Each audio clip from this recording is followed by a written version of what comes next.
जी, ये बेचारी अम्मा बहुत भूखी है, इसलिए ये 2 रोटी खाने के लिए दे रही थी। इधर ला ये रोटियां। तेरा बस चले तो एक दिन तू इन गरीब भिखारियों पर पूरा घर ही लुटा देगी। खुद के खाने के लिए रोटी है नहीं, तू इन्हें बांटती फिर रही है। माफ करना अम्मा, मैं आपको खाने का कुछ नहीं दे सकी। कोई बात नहीं बेटी, मैं जानती हूँ तुम दिल की बहुत अच्छी हो।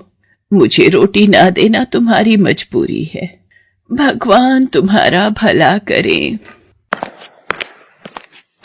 मैं कितनी मजबूर हूँ। बेचारी अम्मा भूखी थी, फिर भी मैं उन्हें 2 रोटी नहीं खिला सकी। काश मेरे पास भी पैसे होते तो मैं अम्मा को कुछ पैसे देकर उनकी मदद कर देती। अरे अब अंदर जाकर चूल्हा जला ले, भूख के मारे मेरी आंतें बाहर आ जाएंगी। क्या हुआ माँ, इतना परेशान क्यों हो रही हो? तेरी बीवी सबसे बड़ी परेशानी की जड़ है। सारा दिन मांगने वालों और भिखारियों के बारे में सोचती रहती है। मैं नजर ना रखूं तो पूरा घर लुटवा देगी ये। देख सुबोध, इसे साफ मना कर दे। अगर इसने एक भी चीज किसी मांगने वाले को दान की तो मुझसे बुरा कोई नहीं होगा। ठीक है माँ, मैं साधना को समझा दूंगा।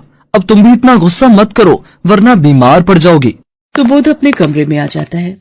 क्या हुआ, आप कुछ परेशान दिखाई पड़ रहे हो? कहीं आप भी तो माँ जी की तरह मुझे गलत नहीं समझ रहे? नहीं नहीं साधना, मैं तो काम को लेकर परेशान हो रहा हूँ। समझ ही नहीं आ रहा थोड़ी बहुत मजदूरी से कमाई कहाँ से होगी। आप चिंता मत करो, सब ठीक हो जाएगा। अब आप सो जाओ, मैं थोड़ी देर में रसोई समेट कर आती हूँ। काम की चिंता में ये कितने परेशान रहने लगे हैं। काश मैं कुछ कर पाती। अगले दिन सुबोध किसी काम से 2 दिन के लिए दूसरे गांव गया हुआ था। साधना रोजाना की तरह ही खाना बना रही थी। बाबा को भिक्षा दो बेटी, आज महा एकादशी का दिन है। माँ जी, आज बड़ी एकादशी है, साधु बाबा को कुछ खाने का दान कर दूं? तू फिर शुरू हो गई। कितनी बार तुझे मना किया है, मुझे ये फालतू का दान पुण्य करना अच्छा नहीं लगता। तू अपने मायके से एक फूटी कौड़ी भी नहीं लाई थी। अपने बेटे की किसी अमीर लड़की से शादी करती तो आज हम भी पैसे वाले होते। बेटी, दान करने और दूसरों की मदद करने से व्यक्ति के जीवन के सारे दुख दूर हो जाते हैं। ये बेफिजूल का पाठ मेरी बहू को पढ़ाने की जरूरत नहीं है। मैंने एक बार मना कर दिया। बाबा, हम खुद गरीब हैं, हम तुम्हें कुछ नहीं दे सकते। माफ करो और यहाँ से जाओ। माँ जी, थोड़ा सा किसी को कुछ देने से आपका क्या बिगड़ जाता? मैं अपने हिस्से की रोटी उन बाबा को दे दूंगी, आप परेशान मत हो।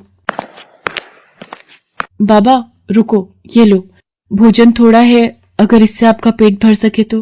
बेटी, मैं जानता हूँ तुमने अपने हिस्से का भोजन मुझे दिया है। देखना, बहुत जल्दी तुम्हारे सारे दुख दूर हो जाएंगे। कर आई ना अपनी मनमानी। अब तू देख मैं क्या करती हूँ। चल निकल घर से और जाकर रात का भोजन बनाने के लिए पैसे लेकर आ।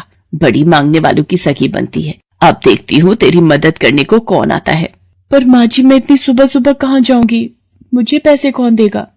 मुझे कुछ नहीं पता, कहीं से भी ला, पर बिना पैसे लिए तू घर वापस नहीं आएगी। साधना रोती हुई घर से निकल पड़ती है।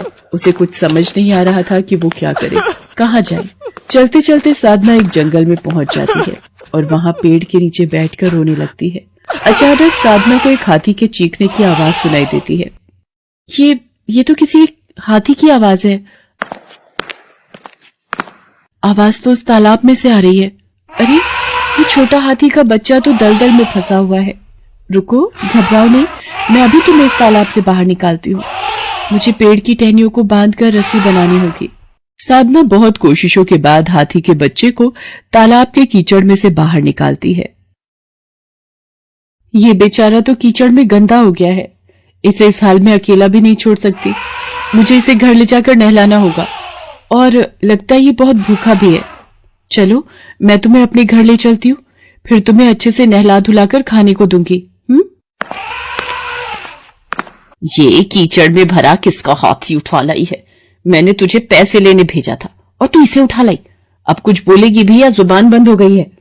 हे राम, अब इसे केला भी खिलाएगी। माँ जी, बस ये 4 केले खिला दो, फिर मैं इसे। अरे, ये मेरे मुंह में से क्या निकला? ये तो कोई चमकता पत्थर है। दिखा दिखा। अरे, ये तो हीरा है। तो मुंह से हीरा उगल रही है। पता नहीं माँ जी। अरे, मेरे मुंह से फिर एक हीरा निकला। माँ जी, ये मेरे साथ क्या हो रहा है? साधना, जरा इस हाथी को तीसरा केला खिला तो। साधना जैसे ही हाथी के बच्चे को तीसरा केला खिलाती है, साधना के मुंह से फिर से एक हीरा बाहर गिर जाता है। मैं सब समझ गई, ये कोई मामूली हाथी नहीं है, ये तो चमत्कारी हाथी है। इसे तू जितने केले खिलाएगी उतने तेरे मुंह से हीरे उगलेंगे। आहा, अब हम भी अमीर हो जाएंगे। अब इस हाथी को तू ही अपने पास रख। सचमुच माँ जी, क्या अब मैं इस हाथी को अपने पास रख सकती हूँ? हाँ, आज तेरी वजह से ही हमारे घर की गरीबी दूर हो गई। अब तो जितनी मर्जी दान पुण्य कर, मैं रोकूंगी नहीं। सच माँ जी, क्या मैं उन बूढ़ी अम्मा को खाने का कुछ देकर आऊं? हाँ हाँ, दया। तेरी अच्छाई की वजह से ही आज हमें खुशी के दिन देखने को मिल रहे हैं। सुबोध भी जब वापस आता है तो उसे सारी बात पता चलती है। साधना के दयालु स्वभाव के कारण उसके परिवार में खुशियां आ जाती हैं। अब साधना जब भी हाथी को भरपेट केले खिलाती, उसके मुंह से हीरे उगलने लगते। धीरे धीरे साधना अमीर हो गई और उसने सोची हुई बात पूरी की। वो गरीबों, बेसहारा जरूरतमंदों की सहायता करने लगी और साथ ही साथ हाथी भी साधना का अच्छा दोस्त बन गया था।